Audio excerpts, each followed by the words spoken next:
The City of Ohio State podcast takes a deep dive into the support services that keep OSU's Columbus campus running 24/7. Hear from industry experts in facilities, construction, real estate, public safety, transportation, and more. The City of Ohio State podcast is brought to you by the Office of Administration and Planning. Go Bucks! Hello and welcome to the City of Ohio State podcast. I'm your host, Dan Hedman. Our guest this month is Chris Kabourek, who joined Ohio State back in November of 2024 as our new Senior Vice President for the Office of Administration and Planning. Chris, thanks for being with us. Absolute pleasure to be here, Dan. Thank you. We're getting to a point where I can't necessarily call you new to OSU for much longer. Now that you've been at Ohio State for a few months, how does it compare to where you spent a majority of your career, the University of Nebraska? Well, it's funny. I think this is about day 75 for me on the job and in Columbus, and in some ways it feels like day one, and in some ways it feels like day three. So after being at a place like Nebraska for 27 years, I will always this will always be new for me for a while, but it compares very favorably to Nebraska. In Nebraska, we pride ourselves on humble, hardworking, being Nebraska nice is the tagline in Nebraska, and the one thing both my wife and I have noticed is everyone has been so welcoming to us, and we feel like we're going to fit in just fine, and it's been a great 2.5 months thus far. That's awesome. I agree with you because I've lived in both Nebraska and Ohio, and I feel like the people in both states are great. So I know you grew up in a small town of Nebraska called David City and eventually landed at the University of Nebraska. Can you walk us through your career progression in just a few minutes here? Well, Dan, if you would have told me when I was growing up in David City that someday I would become the interim president of my alma mater, I would have laughed at you. I mean, I'm a first generation college student. And so I was going to go be, the next NBA player or play for football for the Huskers and go on to the NFL, or like a lot of other kids dreamed. And so, so this was not like a carefully scripted, sequenced plan on to get into higher education and particularly leadership into higher education. So it's been a meandering journey, but one I wouldn't trade back. I mean, the long story short is, I started my career in banking in Omaha, and my wife at the time was still a graduate student at University of Nebraska Lincoln, and we were doing the commuting thing back and forth, hour a day, and we just thought there's got to be a better way to do it. So back in the day, aging myself here, when you still look for jobs in the newspaper in the want ad section, there was I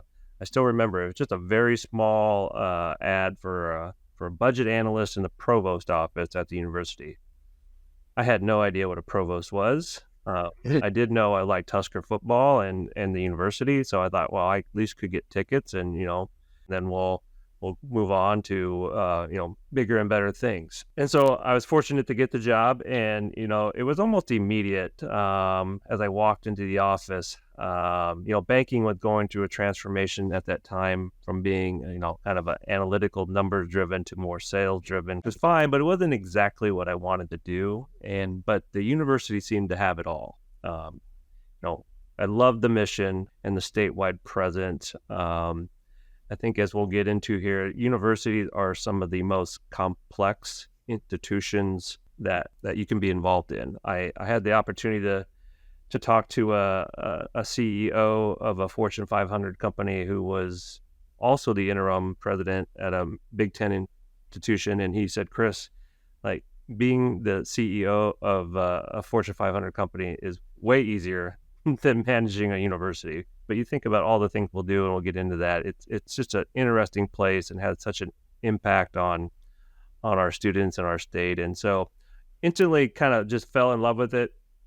And then after that, just a lot of good luck and a lot of grind. And as people moved on or retired, I continued to get more experience.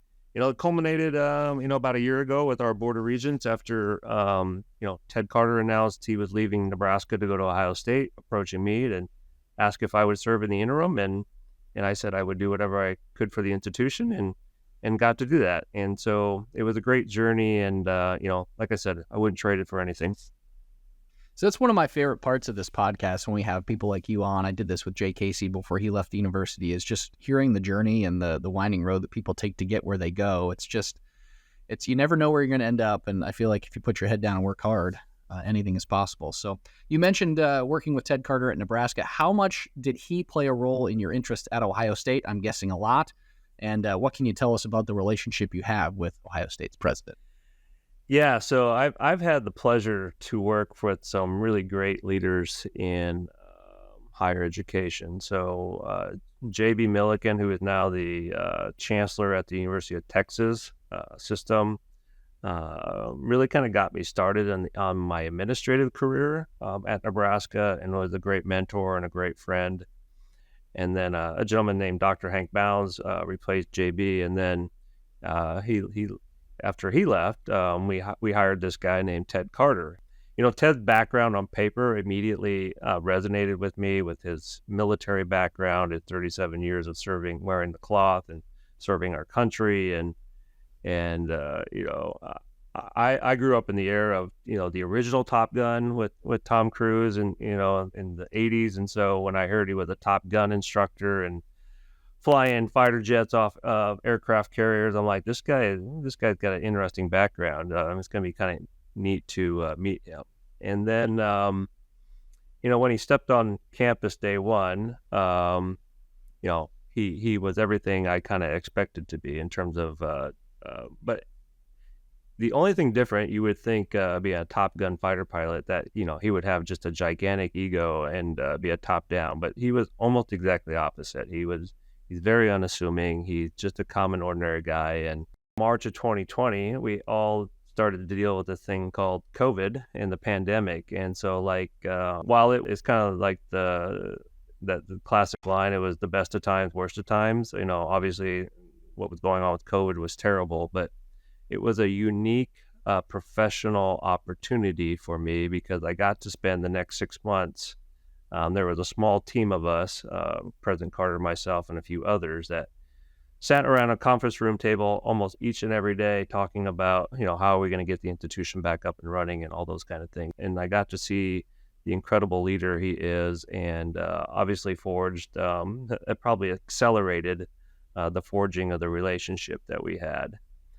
So fast forward, I kind of already mentioned, selfishly, we were incredibly disappointed when he informed us that he was moving on to Ohio State. Obviously very happy for him and Linda and the opportunity, but sad and always thought, in the back of my mind, it'd be great to connect with him someday.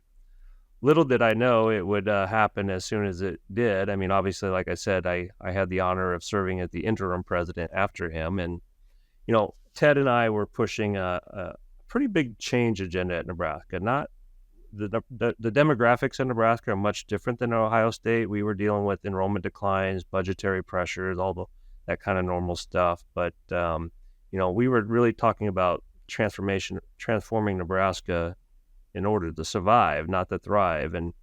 And so we, as I talked to faculty and staff and students, we just said we have to get comfortable being uncomfortable in some of these discussions we're going to have to go about what the future looks like. Well, as I was transitioning back to, after the Nebraska named the permanent president, and I was getting ready to transition back to my CFO role, I told my wife one night, I will always remember this. I'm like, I feel a little bit, like I've been telling everybody we got to get comfortable being uncomfortable, but here we are, we're going to return back to a job we've been doing, 27 plus years. And so that all kind of culminated last summer when President Carter kind of informed me that, Jay Casey would be retiring, and some of the responsibilities in his portfolio were similar to mine, and whether it was an opportunity, he and I could have some conversations about, and that's really kind of how it started. And so, that's a long answer to your question, that Ted Carter played a very important role. But I want to make sure I emphasize it. It's not just Ted Carter. I mean, it's the Ohio State. For somebody that's sitting at Nebraska, a fellow peer Big Ten institution, it was always an institution we aspired to be. So just to have the opportunity to be part of the Ohio State is really the attracting factor for me and my family. That Ted Carter just happens to be the president here is kind of like icing on the cake. And so, those two things combined. And then once we visited Columbus, just to see the innovative spirit of this community in the region, and how everyone seemed to be just kind of rowing in the same direction in terms of the excellence goals that they want this university to be. When we saw that recipe, we just said, yeah, we would really like to be part of it if given the opportunity. So just really thankful for President Carter, the Board of Trustees, for giving us this opportunity, and we're super excited to really get get settled in and get going. Well, now that you're here, taking over the Office of Administration and Planning at Ohio State, how does your previous experience, and you touched on this a little bit, how does it translate into what your vision for the A&P organization is? I had components of, what A&P does at Nebraska. Facilities was in my portfolio, information technology, but candidly, there are some areas that were new to me.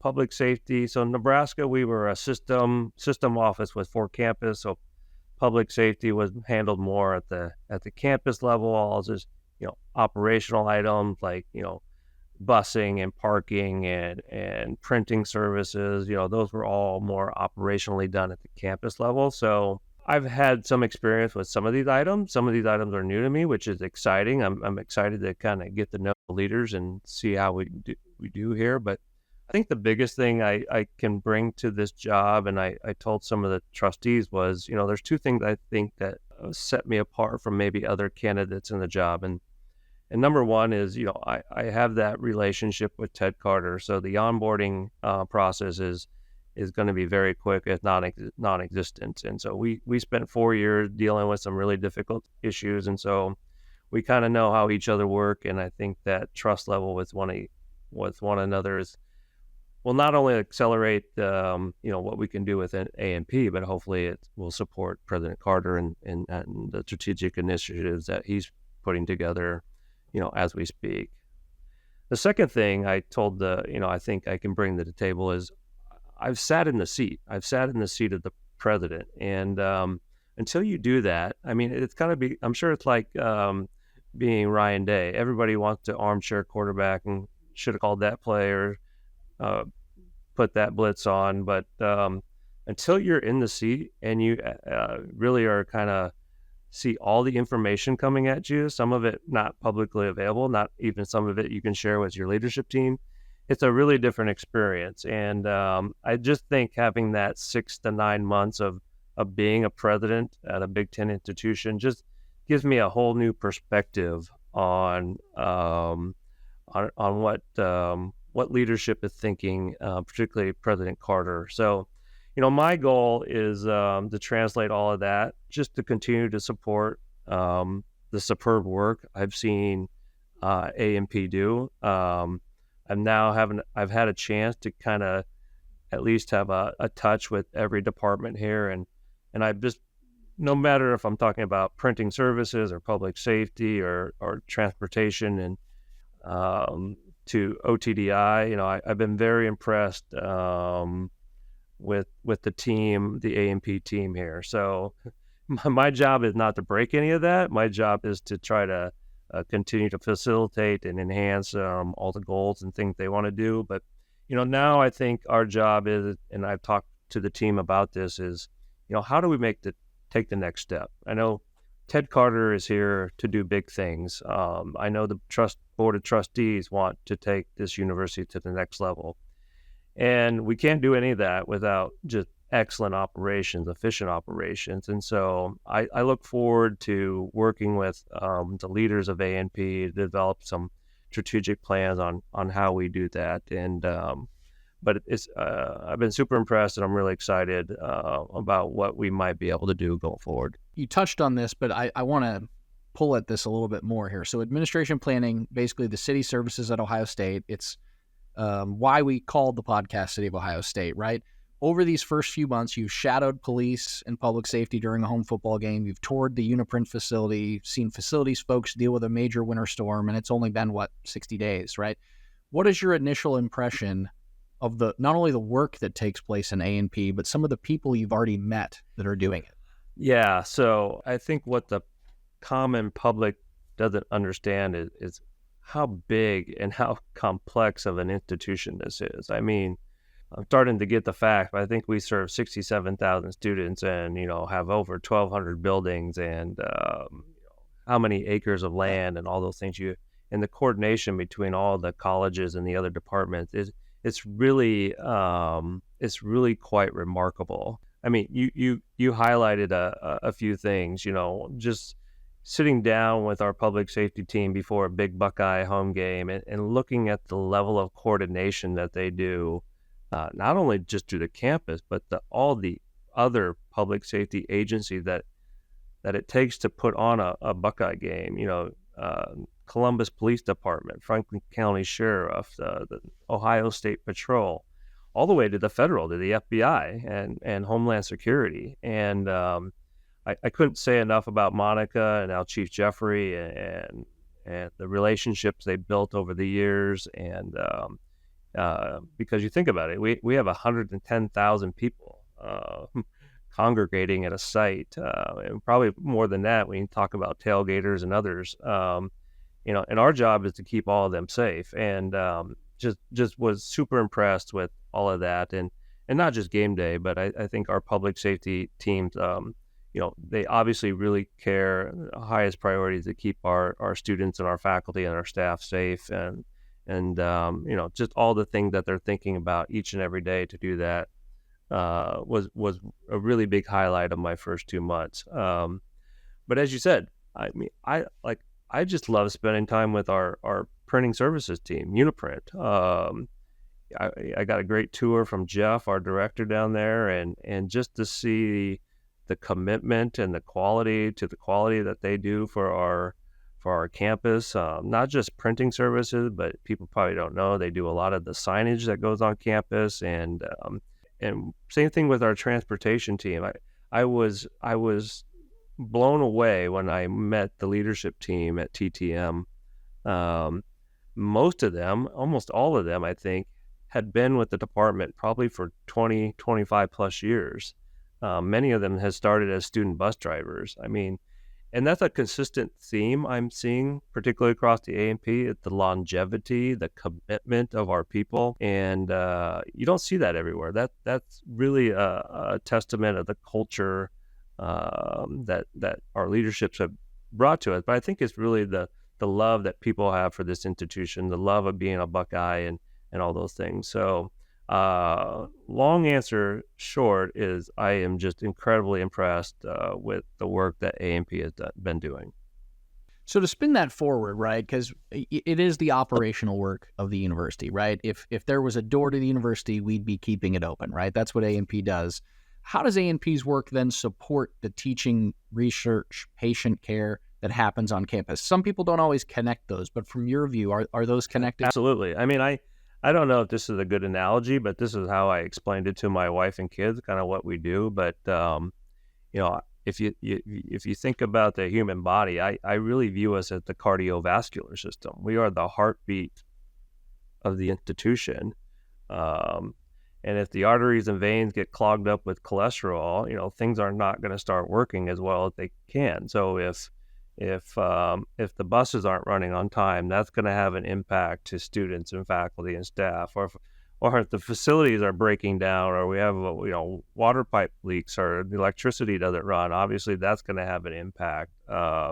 Technology, IT, obviously we can't live without that these days. So almost every department with A&P, I view as part of that cardiovascular system, and if we aren't having it run as effectively, efficiently we can, it's absolutely going to have an impact on the ability or the efficiency that our faculty can do in the classroom, or our researchers, what they can get accomplished in in the lab, and then our nurses, then our doctors, and our Wexner Medical Center teams, and the patient care that they're giving to not only Ohioans, but, people from across the world. So it's kind of it's easy to forget, it's kind of like your house, nobody really realizes the electricity or the Wi-Fi until it goes out. And then, if you're like my house, once the Wi-Fi goes out, my kids, I don't know if they'd be able to survive. So,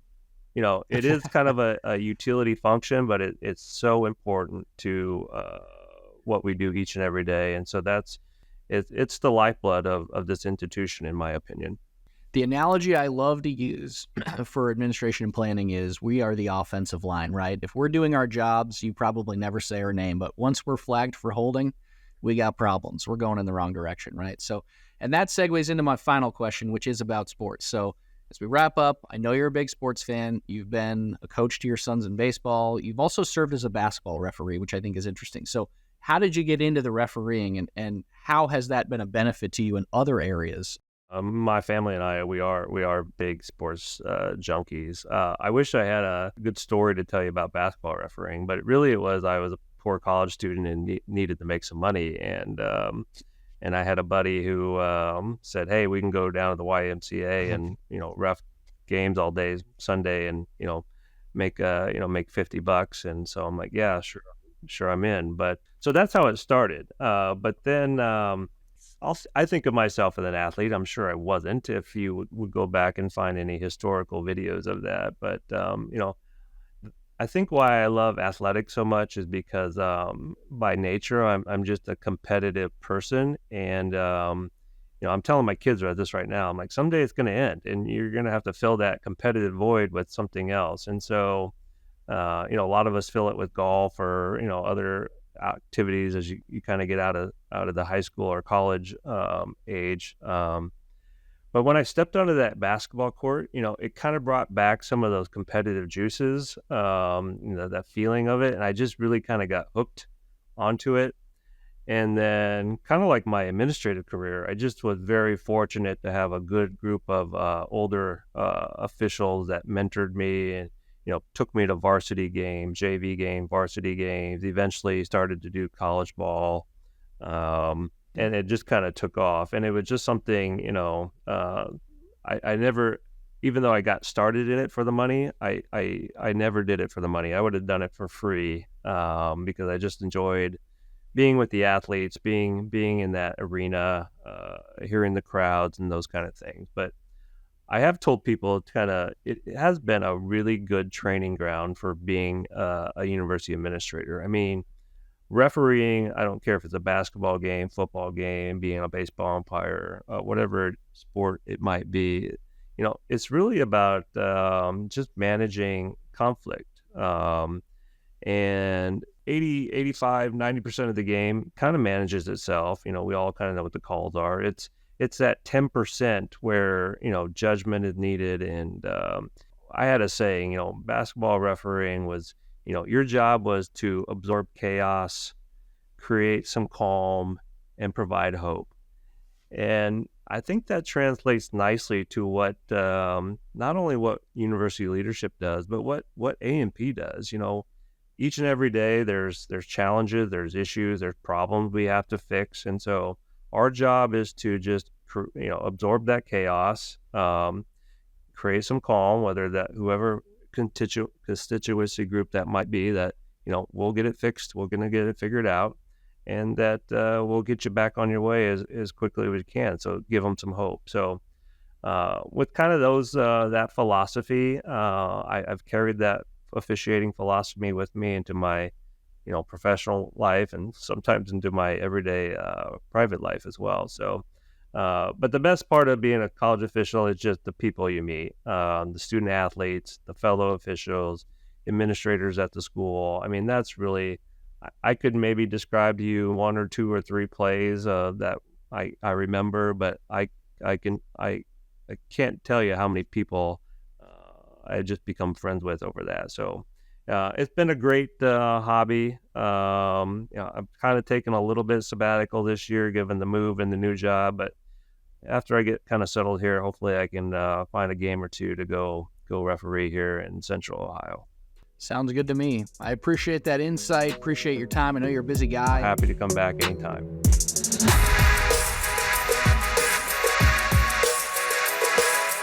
The City of Ohio State podcast is brought to you by the Office of Administration and Planning. Until next time, be kind and go Bucks.